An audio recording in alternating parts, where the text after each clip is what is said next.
What's up sa mga kahombre ko dyan? Makagago, what's up na naman nga pala to. At syempre mga kahombre ko, I'm back. Itong 2024 na to, ibabalik ko kung ano yung dating ako. Hindi naman ganun ka grabe, hindi naman ganun ka lala, ka fuck. Parang ako talaga to, di ba? Kahit pa paano, I'll try my best na ibalik yung dating ako. Try ko lang, no? Kasi medyo hirap na. Kaso and all that shit. Ay, nako, parang I'm done with that. Pero sige lang, puta. Dahil syempre, laos na tayo, we need to come back. Now, ito pong video na to ay para kay Cherry White. Alam ko, nakilala nyo to.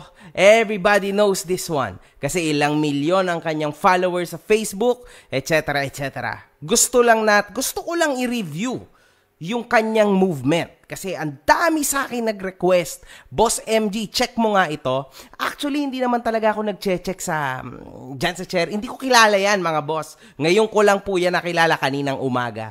That's why ngayon, may idea na ako. Inaral ko yung kanyang ginagawa. And ito yan. Real talk to, ha. From 1 to 100, real talkin natin to. Masaklap to. Puta na talaga. Napakasakit nito, ha. Game, ha. Siya yung aspiring Tony Fowler. Alam niyo yan, di ba? Para sa akin. Pero nilagyan niya to ng konting twist. Ang ginawa niya, dahil maitsura siya, may katawan at sumamba sa takilya, ang kanilang content nung Pacboy, yung pangit na vlogger din, di ba? Then yun, tinuloy-tuloy niya na. Sa bandang yan, saludo ko actually sa'yo, Cherry White, no? Kasi syempre, kailangan mo yan. Bakit ba tayong lahat ng nasa social media para ay nandito, di ba? Syempre, para sa pera. Tangin na tayo maging hipokrito dito, putang ina. Mga bob tao na nagsasabi na hindi, tama na ang respeto, putang saan ka, pakakainin ka ba ng respeto mo? Sa'yo na yung respeto mo, huwag ka na magtrabaho habang buhay, ha? Sa'yo na yung respeto mo sa sarili mo at dignidad. Okay? Pero, huwag ka na magtrabaho, huwag ka na mag-hustle, huwag ka nang gumawa na kayo na basta, pangawakan mo lang respeto at dignidad. Okay yan.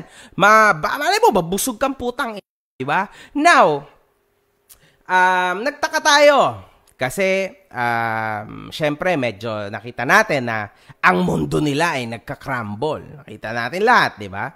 Syempre, sa mundo din kasi ng social media, mga kahombre ko, mapapansin nyo na may naangat, may nalalaos, tulad ko, may mga nalalaos pero bumabalik, etc. etc. Pero meron ding mga Cherry White mindset na nakakaramdam ng bumababa na ang kanyang views. So, didiskarte yan, syempre, putang. No views equals no money. No money means no honey. So, ano ang gagawin ni Cherry White upang maibalik ang dati niyang kinang? Kasi meron ding mga influencers na tulad ni Cherry White na umaasa sa kanyang mga social media accounts, umaasa sa kanyang mga views para kumain. Pero meron din namang mga tulad ko na ginagamit lang ito bilang hobby at para sa link ng kanyang sabong. Di ba? Ganun din naman si Cherry White, I think. Link naman siya ng online casino, di ba? So that's how it goes, man. Kaso lang, because alam niyo, sa totoo lang, mamaya, kakwento ko sa inyo why.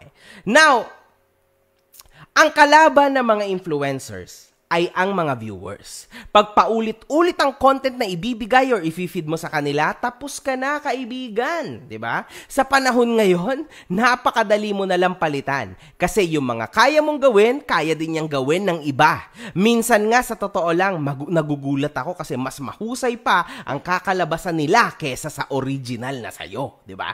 Bago mangyari yon, inactivate na agad ni Cherry White ang kanyang Cherry White mindset. Kailangan niya nang ipagpalit si Pacboy. Saktong-sakto naman si Boy Tapang sa part na yon, di ba? Kasi yung mga katangian ni Pacboy, meron din si Boy Tapang. Kagandahan pa kay Boy Tapang, may dagdag. Kasi si Boy Tapang talagang sikat na sikat. So, ayun nga, ang timpla ng content ni Cherry White. So, yun ang kanyang niluto gamit ang kanyang Cherry White mindset. Anyway, alam nyo lahat. Siya maganda. Ang ka-partner niya or love team niya ay mga kamukha ni Pacboy. So, alam niyo na yun, di ba? Let's not go there, man. Siyempre, doon siya pumatok eh. Eh di yun ang itutuloy niya, obviously, di ba?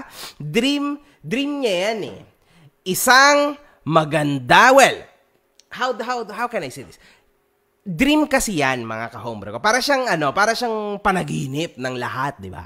Na yung isang maganda ay napaibig sa isang pangit, tapos nagkatuluyan sila, tapos nagbablog sila ng happily ever after. Actually, di ba, sa totoo lang, bilang Pilipino, that's what you like to see, right? So, yun yung pumatok sa kanya, tulad ko, ang pumatok sa akin yung pambabash, pangdidis, so pantira ng mga tao, pangmawalang niya, so that's why nandito ako, and ito lang ang ginagawa ko. Kay Cherry White, yung ganun ang pumatok, yung pumatol siya sa mga pangit, tas gawin niyang karelasyon kuno, scripted nga lang, tas papaniwalain nila yung mga fans nila, yung mga tao, and then dun sila kikita parehas. Matalino sila. Kesa naman wala silang trabaho, di ba? They are good in that. Sa totoo lang. So now, madaming bobo sa internet, siguro nasa 70%. Kung ano ang nakikita nila, iyon ang pinaniniwalaan nila. Pag nakita nila nag-flex ng konting cellphone, let's say, di ba? Magagarang sasakyan, malalaking bahay, automatic mayaman na yan sa kanila. Di ba? Kasi sa mga mata ng mga manonood, ganun yon. Basta nagpakita ka ng mga ganyan, sure mayaman ka na. Hindi man lang nila chinek, second hand ba yung cellphone? Brand new ba yung cellphone? Hindi man lang nila chinek, sa'yo ba yung kotse? O pinahiram lang sa'yo? O nagpa-picture ka lang dyan? Alam mo yon, that's very much possible, lalo na sa mga influencers. Yung bahay ba? Owned ba yan o rental? Hindi mo na rin alam. Basta para sa'yo, rich ang vlogger. Palakpakan bong yan. Umere lang talaga. Tumrending lang. Okay lang yan, mga kahombre ko. Kahit pekeng mga LV, Gucci, papatusin. Tas ikwekwento nila sa mga vlog nila na original daw lahat yon. Ganon talaga, di ba? Real talk yan. So, sa kaso na to, sa totoo lang, si Boy Tapang ang kawawa dito. Kaibigan ko si Boy Tapang. Nakita nyo kung paano magagamit ng isang Cherry White. Di ba? Kasi, ang isang Boy Tapang, usually kasi, who comes out winner sa mga ganito, sa mga mala dream relationship, sa social media, syempre yung babae. Kasi tama nang maya-maya pagka kunwaring medyo naipit sa tangin na, si Boy Tapang, kinantot ako, puta, tas yun, iniwan ako, pinangain ako ng man, I'm fucking gone. Tangin na, hiniwalayan ko siya because na, amoy tayo yung hininga ni Boy Tapang, man, ayoko na siya, fuck ako na, tangin na, hindi ako sinusustentuhan. Pinatira ko siya sa bahay ko. Tangin binigay ko yung pekpek ko, yung pet ko, yung ilong ko, yung tenga ko, lahat, man. Tapos ganun lang ginawa niya sa akin. Easy, di ba? Panalo na siya agad. Example lang yon ha. Tapos yung mga tao, maniniwala na siya sa kanya agad. Yung lalaki, or for example, si Boy Tapang, in this case, bye-bye. Ibabash ka na. Straight away. Easy, man. Easy. Now, sa panahon ngayon, sa totoo lang, para din sa mga fans, let's say, ni Pacboy, na gigil, nakita nyo naman na, nakita nyo kasi yung mga sitwasyon, diba? So, gigil kayo ngayon kay Cherry White. Putang. Actually, mas bagay sa inyo yung mga bash nyo kay Cherry White. Kasi naniniwala kayo sa mga pakulo nila. Inaabangan nyo sila at tinangkilik ang tatak nyo para sa mga fans ni Pacboy. To think na papato lang isang ganung itsura ni Cherry White, sa pangit itsura ni Pacboy. Kalimutan nyo na kasi yung putang panaginip nyo na yan. Na yung maganda papatol sa pangit, sa dugyot. Putang alam ko, it's fucking man. Alam ko, it's sad. I know it's fucking bad. But yun ang reality. Ano, paplastikin ko din ba kayo? Sasabihin ko na, oo nga. Para lang nasa inyo din ako? Para lang hindi nyo ako i-bash? No, man. Kasi bubuksan ko yung utak nyo para malaman nyo yung real talk. Yung totoo na alam nyo na ayaw nyo lang i-broadcast. Kasi masakit. Diba? Sa panahon ngayon, real talk, pera-pera na lang ang usapan, mga kahombre ko. Alam nyo yan. Kahit ako, man, mukha talaga akong pera. Lahat gagawin ng tao para sa pera.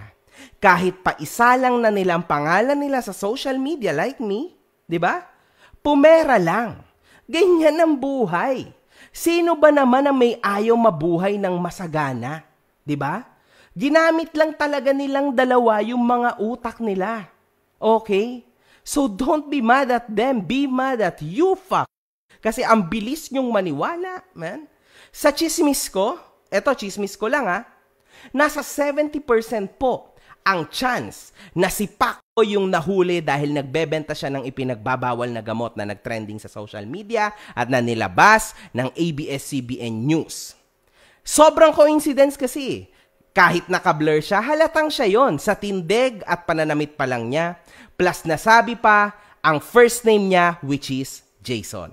Alam niyo na yon. Alam niyo yan. Kaya yung pinaka-last niyang upload, ang tagal na, di ba? Marahil, syempre, wala din naman talagang choice si Cherry White.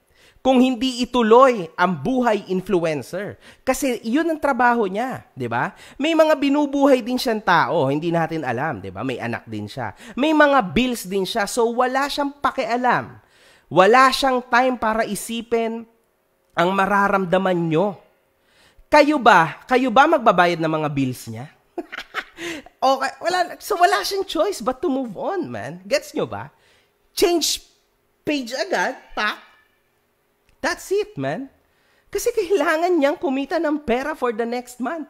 Alam niyo naman sa YouTube, sa Facebook, how it works. Today ka nag-work, next month mo makukuha yung pay mo for this month. So she needs to work. There's no time to waste or lose. Tapos meron pa yung mga iba't ibang mga contract sa online casino, sa kung ano-ano pa niyang ine-endorso. She needs to do her content, man. Gets nyo? Alam nyo, sobrang sakit sa ulong maging influencer. Akala nyo lang, hindi. Isa pa, you guys think na ang isang influencer ay mayaman talaga. Tama? Gunggong ba kayo? Alam nyo ba kung magkano lang ang kinikita sa views sa YouTube? Ang 1,000,000 views ay equivalent sa 30 to 40 to 50,000 pesos. Good months pa. Ber months. Samantalang sa Facebook, magkano lang ang kinikita ng mga influencers? 20,000 to 30,000. 1 million views. Real talk yan. Tas pagka medyo nagkandaleche-leche ka pa sa guidelines, bang, reported. Down ang page. Wala ka nang kikitain. Hindi ka na monetized. Mas okay pa sa YouTube talaga in this case. Kahit papano may pera. But sa YouTube, ang hirap na po ng views.